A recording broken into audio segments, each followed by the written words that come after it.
están? Muy buenas noches, bienvenidos a esta edición de Entrevista Verdadera aquí en la pantalla de la red. Soy Sebastián Esnaola, los estaré acompañando por estos días. Beatriz Sánchez está con unos días de descanso, así que lo invito a que nos acompañe por los próximos minutos en esta conversación. Recuerde usted que puede participar con nosotros en esta conversación.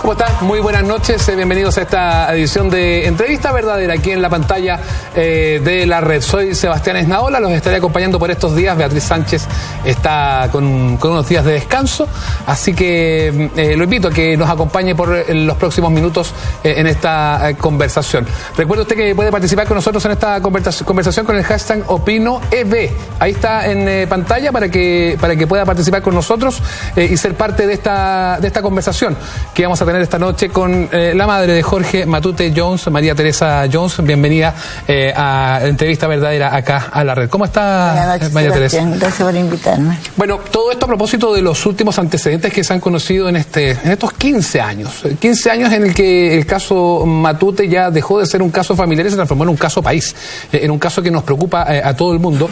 Y este informe forense, documento del Servicio Médico Legal, el doctor Patricio Bustos, director de este servicio, fue quien dio a conocer estos antecedentes que señalan la participación de terceros y que Jorge, o Coque, como era conocido por sus amigos, padeció una muerte violenta. Son antecedentes muy fuertes, pero que empujan para, de una vez por todas, que es lo que ustedes han estado buscando, María Teresa, empuja el carro de la verdad, al menos. En el momento en que usted tiene esta reunión con el doctor Bustos y con la gente del Servicio Médico Legal, que le dan a conocer estos antecedentes que, obviamente, para una madre, más allá de lo que usted cree y de la historia que ha logrado reconstruir con todos estos años, uno más o menos puede sospechar este tipo de situaciones, pero de todas formas que le planteen esta verdad, debe ser nuevamente un momento en que debe recrudecer un poquito el dolor, ¿no? Bueno, la verdad de las cosas que como madre es fuerte, o sea, escuchar que a su hijo me lo envenenaron, me lo secuestraron después, y lo otro de que Coque, yo estaba segura, o sea, para mí no me arrepiento, si tú me preguntas, de haber exhumado el cuerpo de mi hijo, porque creo que fue lo mejor que pude hacer como madre. Que una de las cosas que en algún minuto se planteó y se comentó, ha pasado ya tanto tiempo, ¿será necesario, servirá para encontrar algún elemento, algún hallazgo? Y bueno, finalmente yo no sé si fue una sensación suya o le empujaron a tomar esa decisión pensando en los avances tecnológicos que hay también en materia forense. Fue decisión mía. Fui yo la que un día fui a hacer unos trámites, estaba al frente del Ministerio de Justicia y yo dije, ¿por qué a mi hijo me lo entregaron sin causa de muerte? Y con que no iba a ir a tirarse solo a Santa Juana, si era lógico que alguien tiene que haberle hecho algún daño, lo he ido a dejar. Que era bastante lejos del lugar de la cucaracha, ¿dónde fue? Entonces miré y está el Ministerio de Justicia. Y atravesé y le pedí una audiencia al ministro Teodoro Rivera. El gobierno de Sebastián Piñera fue esto. Sí, al cual yo estoy agradecida del ministro Teodoro Rivera, porque yo hablé con la secretaria y le digo yo que caso me puede dar una audiencia con él, y ella me dice que va a hablar con él y me da la respuesta. Pasaron como 2 o 3 días cuando me llama la secretaria y se quieren hablar con usted, se debería decir el mismo ministro que me llama. Entonces me dice que le adelante algo. Entonces el ministro le dije, lo que yo quiero, le dije, a conversar con usted, porque yo quiero exhumar el cuerpo de mi hijo, le dije, así como le hicieron el peritaje al padre del presidente Frey, al hermano del intendente Toay y a muchos más. Le dije, ¿acaso mi hijo no es un chileno más? Le dije, ¿acaso no tengo derecho a saber también qué sucedió con mi hijo? Ahora, ¿no le quedó en algún minuto cuando le da esta suerte de corazonada, cruza la calle, entra al despacho del entonces ministro de Justicia, y a la luz de los resultados justamente de todo esto, ¿no le queda la sensación de que quizás este esfuerzo se podría haber hecho antes y que quizás se habrían obtenido otro tipo de respuestas antes y que a lo mejor no se habría dilatado tanto este caso? O sea, si se hubiesen dedicado a hacer una buena investigación, hubiesen estado los elementos que tienen ahora, y además el peritaje se hizo afuera, habría evitado estar esperando, ¿cierto?, 15 años y además tener a mi hijo casi 1 año 5 meses acá en el Instituto Médico Legal para entregarme un certificado sin causa de muerte. Yo creo que ustedes deben imaginarse como madre qué sentí yo en ese momento que me entregan a mi hijo con un certificado sin causa de muerte y sepultarlo.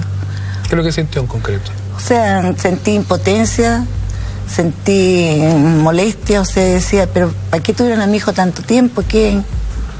Para esto. Entonces, como les digo, yo no me arrepiento y creo que fue lo mejor que puedo haber hecho como mamá. Y ahora, ¿no se hizo antes, independiente de esta corazonada y esta suerte de exigencia que usted le plantea al entonces ministro, antes en ningún minuto hubo algún indicio o interés de realizar esto de parte de alguno de los magistrados que estuvo durante esta investigación? Se le pidió al ministro Juan Rubilar, el cual yo siempre he dicho jamás me quiso recibir, jamás me quiso escuchar. Se le pidió también la exhumación del cuerpo del Coque, al cual se negó. Yo creo que hizo pasar tantos años este ministro que por Dios que el daño que me hizo, esta espera tan larga, porque ha sido una agonía larga esta. Pero bueno, yo creo que ahora quiero que el ministro Rubilar sepa que Coque, si él creía que se mató solo, no fue así. A mi hijo me lo asesinó.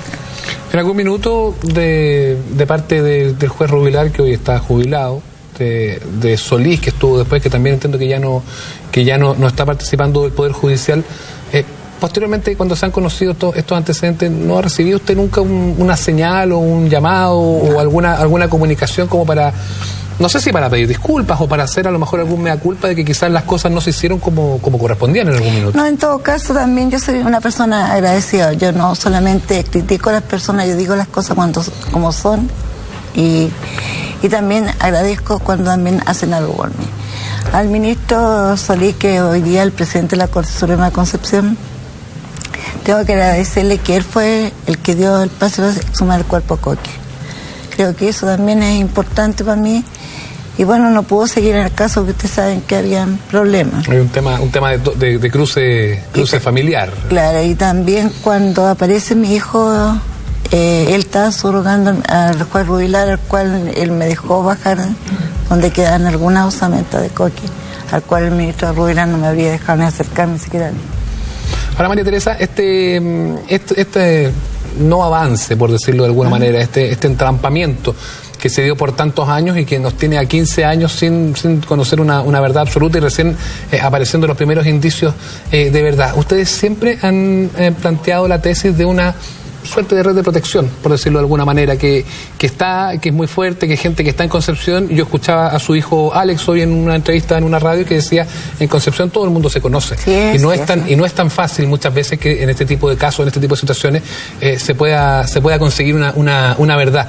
¿Siguen atribuyendo ustedes a un tema de presiones o de obstrucción que haya ocurrido en algún minuto, que es lo que haya entrampado finalmente todas las investigaciones a propósito de la muerte de Coque? Bueno, la verdad las cosas en Concepción, nosotros éramos afuerinos, o sea, yo era de Santiago y mi marido de Valparaíso. Nosotros nos casamos y yo renuncié a mi trabajo y me fui a Concepción. Pero después en este largo caminar me di cuenta que ahí estaban los tatarabuelos, los abuelos, los padres, los hijos, los nietos, todos eran conocidos y me da cuenta que uno, lógico, cada uno se dé un favor. Entonces yo digo, ¿cómo en 15 años nadie ha podido decir qué es lo que sucedió con mi hijo? ¿Cómo nadie iba a ver?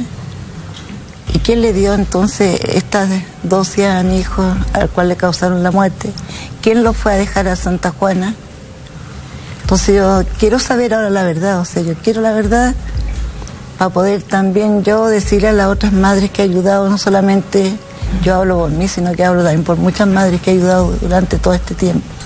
Decirle a mi país hay justicia y también hay verdad. Pero pensando en que ese es el punto de vista que la familia tiene, de que se debían favores, de que había una suerte de red de protección finalmente, y que es la que nos impide saber hasta el día de hoy quiénes son los que están involucrados en este tema. Pensándolo desde ese punto de vista y viendo eso, ¿usted sigue creyendo en la justicia, no? La verdad, las cosas de aquí, yo creo que no hubo voluntad en la justicia. Yo creo que aquí se hicieron las cosas mal de un principio. Si hubiese estado esta ministra que está ahora, la ministra Carola Rivas, yo creo que este caso habría estado solucionado antes de unos 2 años, porque creo que esta ministra ha sido una mujer que yo la admiro donde está, ha llegado por sus logros, por su trabajo. Y es de Rancagua. Y es de Rancagua. Entonces yo sé que la ministra, si en estos momentos me está viendo, me está escuchando, quiero decirle, ministra, siga con las fuerzas, tiene todo un país tras suyo y esta familia que está esperando la verdad. Yo sé que ella va por buen camino y sé que voy a tener la verdad con ella. Ahora, de todas formas, hace poco tiempo, de todos modos, de parte suya y de parte de su hijo Alex, quienes encabezan hoy justamente este proceso, de todas formas hubo, no sé si una molestia, pero una incomodidad con la jueza Rivas. A propósito del hallazgo justamente de este medicamento, el pentobarbital, que en un principio se planteó como que lo había consumido el propio Coque. Ese fue un momento entiendo que también que tuvo alguna tensión y que tuvieron que juntarse con la jueza Rivas para poder aclarar ese punto, porque ella tuvo una conversación, yo la recuerdo, una entrevista que dio en Televisión Nacional, en la cual ella dejaba en su minuto la puerta abierta a que la muerte se había producido por el consumo de este medicamento. Bueno, acá yo tengo y les puedo decir, aquí dice que mi hijo no consumió droga ese día. Tampoco experimentó con droga. Mi hijo no fue él solo para que encontrara el cuerpo en Santa Juana, o sea, el hallazgo de su cuerpo. ¿Quién lo llevó a Santa Juana? Y para que mi hijo ese día falleciera, tienen que haberle dado, si fue esta droga no estaba en el comercio, esta droga estaba hasta el año, yo creo, 88, no sé, 90, podía haber estado. Pero la vendían en las veterinarias, donde le hacían la eutanasia a los animales. Para otro tipo de uso y no era llegar e ir a comprarla. Claro, pero pienso también que alguien puede haber tenido almacenada esta droga, o sea, alguien, no sé, que haya dicho esta droga me sirve y la guardo. Pero para que Coque falleciera, si hubiese sido una pastilla, tienen que haberle dado unas 50 pastillas para haber tenido una muerte tan violenta como la que tuvo. Una intoxicación. Tenemos una pregunta de la casa, pero quiero preguntarle por este tema. ¿Hubo un cortocircuito en su minuto con Carola Rivas cuando ella plantea esta tesis y este punto de vista del consumo de este medicamento? No, la verdad, las cosas que yo hablé ese día con la ministra Carola Rivas y Alex. La ministra Carola Rivas dice que no le entendieron sus términos científicos ni tampoco jurídicos. Y después cuando hablamos con ella, en realidad, yo también no lo entendía. O sea, yo decía, pero ¿cómo?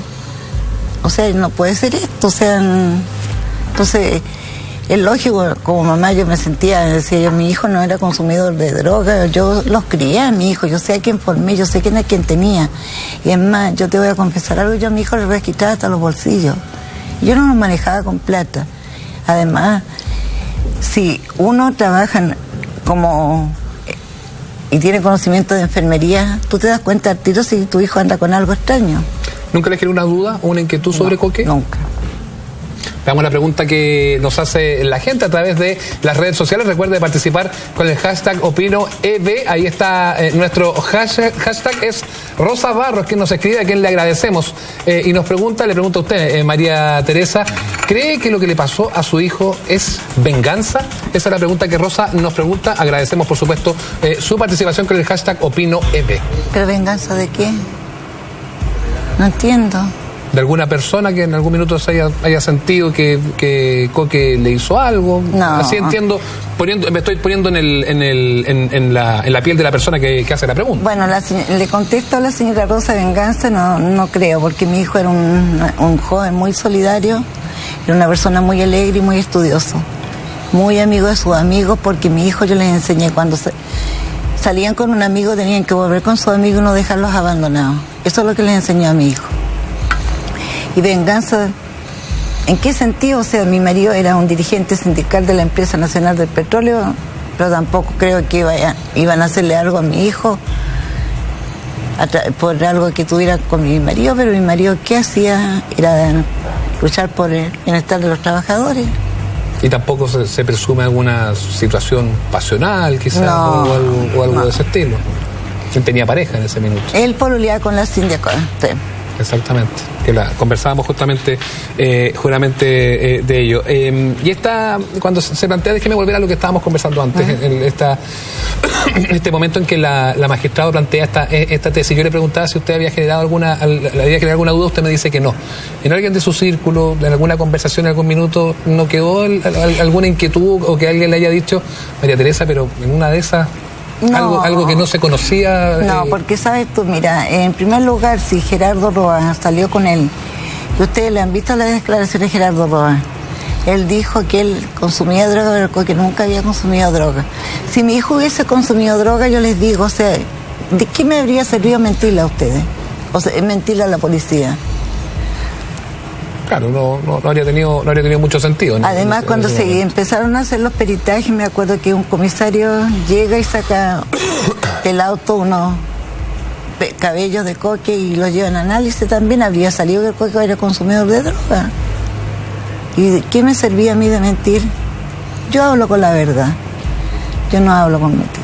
Y en el momento en que se plantea esta situación de la muerte violenta en este informe del Servicio Médico Legal que se conoció este día lunes, ¿cree usted que fue con eso como para descartar esas tesis que se pueden haber levantado en el minuto en que se conoció este tema?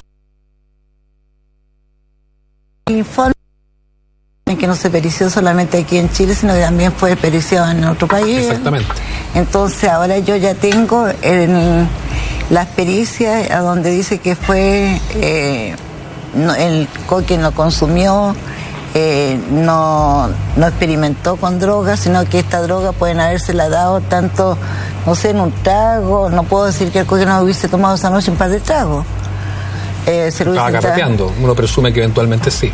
O sea, coque, la verdad de las cosas que... O algún líquido. No, mira, bebida, la verdad de las cosas, te voy a decir, Coque iba a la casa de un primo de Gerardo Roa, no iban a la cucaracha. Y después, en ese lapso, ¿cierto?, no se van donde el primo, sino que van donde las hermanas Maldonado Concepción, que eran hijas de un dentista, y de ahí se van a la cucaracha con estas niñas. Entonces eso es lo que me molesta, porque digo yo, si Coque a lo mejor no hubiese ido con Gerardo Roa, a lo mejor no le habría pasado esto. Claro, pues un escenario que queda ahí en la incertidumbre. A propósito, usted menciona a las primeras historias del caso, de las primeras personas que se vieron involucrados. ¿Usted cree que esas personas todavía eventualmente, que decir, pero cree que de una u otra manera los nombres que aparecieron implicados en algún minuto y que fueron muy conocidos a través de los medios de comunicación, Betanzo, Roa, en fin, son nombres que eventualmente sí tuvieron una participación en esta historia? Bueno, yo no puedo decir como mamá, yo creo que la policía les puede decir más, y la magistrada que está investigando el caso. O sea, yo no sé con qué sorpresa me voy a encontrar ahora. O sea, tendré que yo también, o sea, siempre como mamá uno piensa y medita, pero tampoco yo puedo decirle lo que yo pienso, que también he hecho. O sea, para decir, coincide esto con lo que yo pienso. Lo que uno piensa muchas veces, si no va respaldado con las investigaciones, puede tener alguna complicación. Además. Yo la tuve ya. ¿Sí? Sí, cuando estaba velando a mi hijo me demandaron, ni siquiera dejaron velar a mi hijo tranquila. ¿Qué es lo que le mandaron? Me demandaron porque, bueno, la policía decía que eran 3 de estos jóvenes que habían procesado los que le habían dado muerte a mi hijo. Y yo doy los nombres y yo estaba velando a Coque y ellos me estaban poniendo una demanda. Están poniendo una demanda. Tenemos otra pregunta de ustedes que nos están viendo aquí en la pantalla de la red, para María Teresa Jones, que nos acompaña esta noche acá en la conversación. Recuerda, con el hashtag OpinoEB, esa es la clave para que puedas participar con nosotros. Sulsaber Peace nos dice: forense declaró asesinato y tortura. ¿Qué nivel de inhumanidad? ¿Qué le querían sacar a Coque? ¿Qué sabía? Esa es la pregunta que nos hacen. No creo que tenga una relación directa con lo que hablaban de la venganza, pero también aquí plantean una tesis de que a lo mejor algo podría haber sabido. Él tenía para complementar la pregunta, ¿tenía algún vínculo con algún grupo de poder, ya sea en amistad, con amigos, con personas con las que haya estudiado? No, sus amigos de Coque eran Marcelo Sepúlveda y Antonio Cueva, sus íntimos amigos de niños.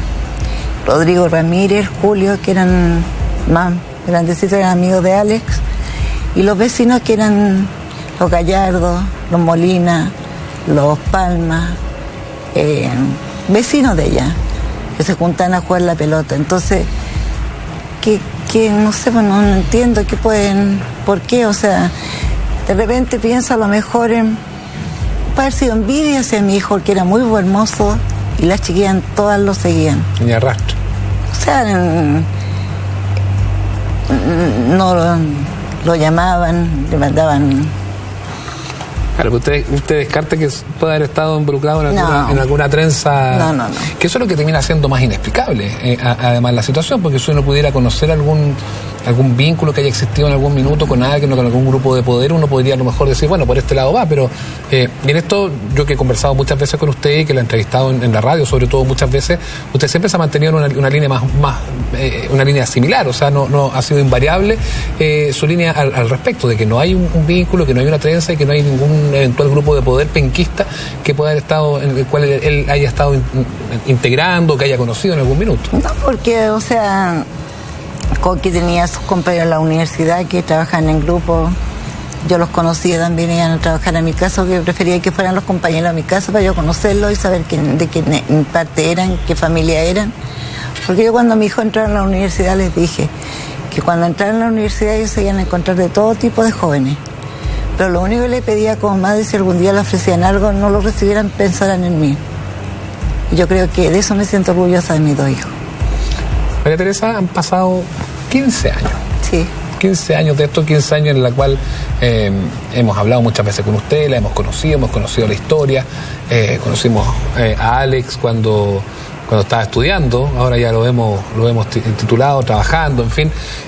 ¿Por qué cree que cuál ha sido la evolución suya como mamá en estos 15 años? Con una fortaleza, que yo aquí permítame hacer la opinión, usted que está en la casa, con una fortaleza que yo no sé de dónde la saca. Muchas veces cuando otras personas ya se habrían desarmado y quizás en qué habrían estado. ¿Por qué cree usted que han sido tan largo este proceso? ¿Por qué se ha llegado finalmente a 15 años de un signo de interrogación gigantesco en el caso de su hijo? Bueno, todos los días me pregunto la misma pregunta que me haces tú. Yo digo, ¿quién está detrás de todo esto? ¿Quién fueron las personas que le dieron muerte a Coqui esa noche? ¿Quién fueron las personas que fueron a tirar el cuerpo de mi hijo a Santa Juana? Yo les pediría a esas personas que me miren hoy día en la cara y por favor fueran donde la ministra Carola Ríos y dijera, esto sucedió esa noche, y para evitarme el dolor que me han hecho durante estos 15 años ha sido una agonía eterna. Gracias por seguir con nosotros. Somos Entrevista Verdadera aquí en la red, hoy junto a María Teresa Jones, que nos acompaña acá en nuestros estudios. Nos quedan pocos minutos de conversación, María Teresa. Usted dice y me ha planteado en esta conversación que usted espera que se haga justicia. ¿Esa justicia, en definitiva, implica necesariamente que hayan condenas o ya a esta altura solamente le basta con saber la verdad de lo que ocurrió? Bueno, ahora con este informe que yo recibo, cierto, al cual dice que aquí ustedes ven, dice que por lo tanto concluye, dice que la muerte fue violenta y no existe participación de terceros. Uh-huh. Yo creo que en estos 15 años siempre dije que yo los perdonaba, pero ahora esto fue como un golpe grande para mí, porque yo siempre pensé que algo le había sucedido a Coqui, pero nunca me imaginé que le iban a dar una dosis que le causara la muerte. Entonces yo ahora le dejo todo este trabajo a la magistrado, porque yo creo que ella va a ser la que va a procesar. Pero en la sensación suya, ¿usted espera que existan responsables de esto o ya con el mero hecho de esclarecer los hechos y de saber la verdad de lo ocurrido, independiente de que sea el nombre A, B o C, ya con eso a usted le queda una sensación ya de tranquilidad para, presumo yo, la idea de terminar con estos 15 años de padecimiento, para poder cerrar la historia de Coqui? Voy a cerrar la historia de Coqui con la verdad, pero también yo creo que no es justo, o sea, que hayan estado burlándose de mis sentimientos y este daño psicológicamente que le han hecho a toda mi familia. Falleció mi marido, falleció mi madre, falleció un hermano, y quedamos nosotros dos con Ale, y que, bueno, familia que nosotros formamos, ¿cierto? Mi marido y mi otro hijo. y mis hermanas que quedan. Entonces yo creo que acá yo no, en este momento, si tú me preguntas, yo creo que ellos tienen que responder por lo que hicieron. Tiene que haber una condena. Sí. María Teresa, usted se reúne el próximo viernes, entiendo, junto con Alex, con la magistrado. ¿Qué es lo que espera de esta reunión y cuáles son los próximos pasos que vienen?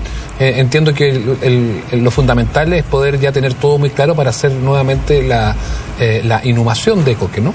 Bueno, ahora el viernes nosotros viajamos en la mañana en el primer avión con Ala Concepción, reunimos con la magistrado a las 10 de la mañana, con la señora Carola Rivas.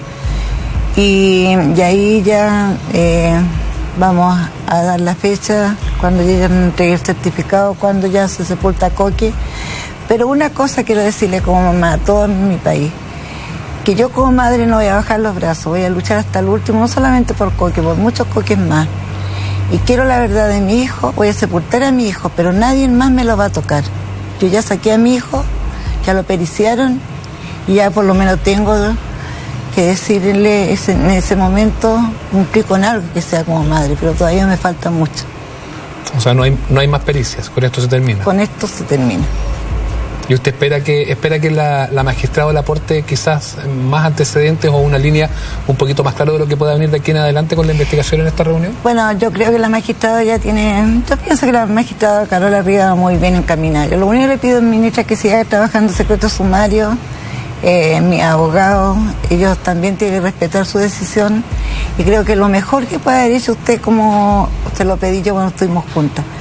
Yo creo que si usted hubiese estado en este caso, hubiésemos trabajado en secreto sumario, hubiésemos hecho las cosas serias, este caso habría estado resuelto muchos años atrás y no habría tenido que esperar 15 años. La última pregunta, María Teresa, para cerrar esta conversación.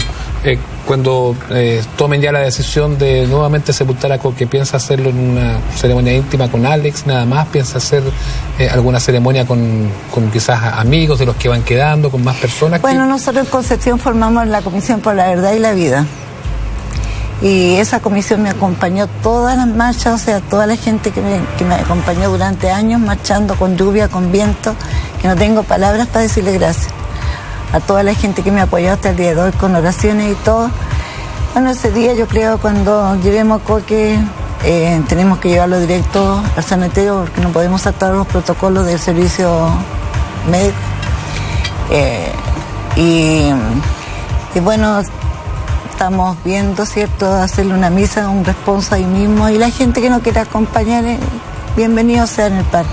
María Teresa, muchas gracias por acompañarnos esta noche acá en Muchas gracias a ustedes por... Muchas gracias por acompañarnos. Vamos a revisar un resumen de esta jornada, lo más importante, lo urgente y lo imprescindible lo revisamos a continuación. Poco antes de las 16 horas llegaron a La Moneda los presidentes de los partidos políticos para reunirse con la mandataria Michelle Bachelet.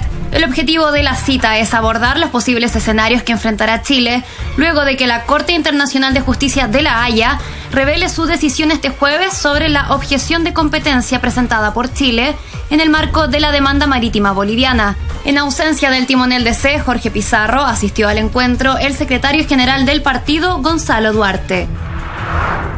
El Servicio Hidrográfico y Oceanográfico de la Armada, el CHOA, y la National Oceanic and Atmospheric Administration, NOAA, instalarán en Chile 2 prototipos de boyas DART de última generación que ayudarán a detectar y advertir en forma rápida de la generación de maremotos. Los prototipos, con el apoyo del buque oceanográfico de la Armada AGS-61 Cabo de Hornos, serán instalados en la zona centro-norte de Chile. Con la instalación de estos aparatos, lo que se busca es comprobar las capacidades de esta nueva generación de sistema DART en la detección de maremotos de campo cercano, las que proporcionarán una fuente de datos cruciales y necesarios para poder pronosticar y advertir en forma más rápida maremotos generados en esta región. El anuncio se hace realidad a 5 días del terremoto de magnitud 8,4 que afectó a nuestro país, con un balance hasta ahora de 13 muertos, más de 9.000 damnificados y fuertes daños materiales. Bajo el concepto de un realismo sin privilegios, un grupo de diputados independientes y de la nueva mayoría presentaron este martes una serie de medidas tendientes a disminuir el gasto fiscal y avanzar en transparencia y probidad. Entre las iniciativas presentadas por los diputados Carol Cariola, Camila Vallejo, Giorgio Jackson, Daniel Melo y Vlado Mirosevic, Destaca principalmente la idea de reducir la dieta parlamentaria y de altos cargos del Estado en un 50%. Así, tras el anuncio hecho ayer por el gobierno sobre congelar las dietas de parlamentarios y de otras autoridades, ahora estos diputados plantean con esta idea dejar el sueldo de los presidentes en 5 millones de pesos y bajar a 4,5 millones el de ministros, senadores y diputados, y en 4 millones la remuneración de subsecretarios. Así, aseguraron que la medida podría ahorrar al fisco 13.700 millones de pesos anuales. En segundo lugar, los diputados proponen excluir a los altos cargos del reajuste salarial al sector público. Según sus cálculos, estas dos reformas ahorrarían al fisco más de 4.000 millones de pesos en los próximos 4 años, a pesar del aumento de parlamentarios que implicaría el nuevo sistema electoral. Además, se propone terminar con el uso de pasajes de avión en clases superiores y beneficios comerciales para autoridades, la eliminación del concepto de viático en el Parlamento y rendición total. Otra de las medidas planteadas es el uso del software libre para tareas básicas de oficina en el sector público y la modificación de la ley reservada del cobre para que se entreguen 1/3 de dichos recursos a educación y otro tercio a salud pública. Con ello se estima un potencial ahorro en políticas sociales de $3.666 millones hasta el 2025. Un desplazamiento del terreno de por lo menos 80 centímetros generó el terremoto de 8,4 grados en la escala de Richter, registrado el pasado 16 de septiembre en el norte de nuestro país, según la estimación arrojada por la estación de referencia del Ministerio de Bienes Nacionales localizada en Ovalle. Esta cartera cuenta con 15 estaciones distribuidas en las regiones, específicamente en Arica, Iquique, Antofagasta, Copiapó, Ovalle, Valparaíso, Santiago, Rancagua, Talca, Concepción, Temuco, Valdivia, Castro, Coyhaique y Punta Arenas. El ministro Víctor Osorio informó que el desplazamiento relativo en torno a los 80 centímetros fue en dirección suroeste, agregando que, a diferencia de la estación de referencia emplazada en Ovalle, las otras más cercanas, ubicadas en Copiapó, Valparaíso y Santiago, muestran un movimiento menor en el rango de centímetros, lo que bajo la precisión metodológica usada no representa un dato significativo. Carlos Tevez visitó en la clínica a Ezequiel Ham, volante de Argentinos Juniors, que sufrió una fractura expuesta por una temeraria entrada del delantero argentino el pasado sábado en el duelo ante Boca Juniors por el torneo argentino. El Apache acudió al recinto en el que el joven volante de 19 años comienza un largo proceso de recuperación que lo dejará fuera de las canchas por lo menos por 5 meses. Ham agradeció el gesto de Tevez e hizo pública una foto del reencuentro en las redes sociales donde ofreció sus disculpas. El hermano del jugador confirmó el acercamiento, asegurando que hablaron bien. Tevez le pidió disculpas y él las aceptó, quedando en claro que no hubo mala intención. Este miércoles, posterior al duelo entre la Universidad de Chile y Cobresal por el torneo de apertura, Jorge Sampaoli debiera dar a conocer la nómina de seleccionados de La Roja de cara al arranque de las clasificatorias ante Brasil y Perú. Y una de las grandes sorpresas, según algunos medios, sería el regreso de Esteban Paredes. Si bien aún no está confirmado, el técnico casildense volvería a recurrir al delantero de Colo-Colo ante su preocupación por la falta de gol. Alexis Sánchez vive una sequía en el Arsenal inglés y tanto Eduardo Vargas como Mauricio Pinilla tienen intermitentes actuaciones en el Hoffenheim alemán y el Atalanta italiano respectivamente. Si bien Paredes no está entre los favoritos del casildense, su regularidad en el torneo local le da la confianza necesaria para al menos estudiar su incorporación. No sería la primera vez que Sampaoli recurre al colocolino cuando la delantera de La Roja se ha visto debilitada.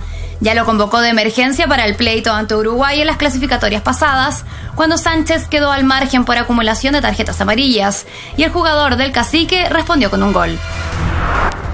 La película animada Minions logró un nuevo récord, pero esta vez en la cartelera chilena.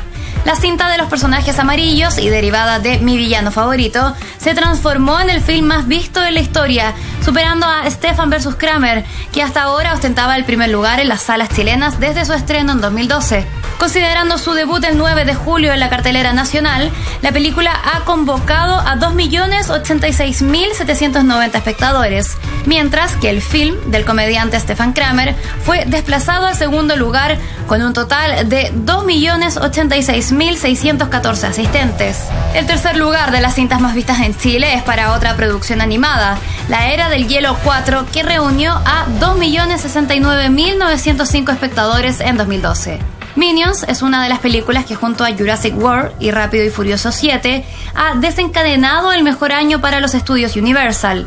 A la fecha y a nivel internacional, es la cinta animada más exitosa del 2015 con una recaudación mundial que superó la barrera de los $1.000 millones.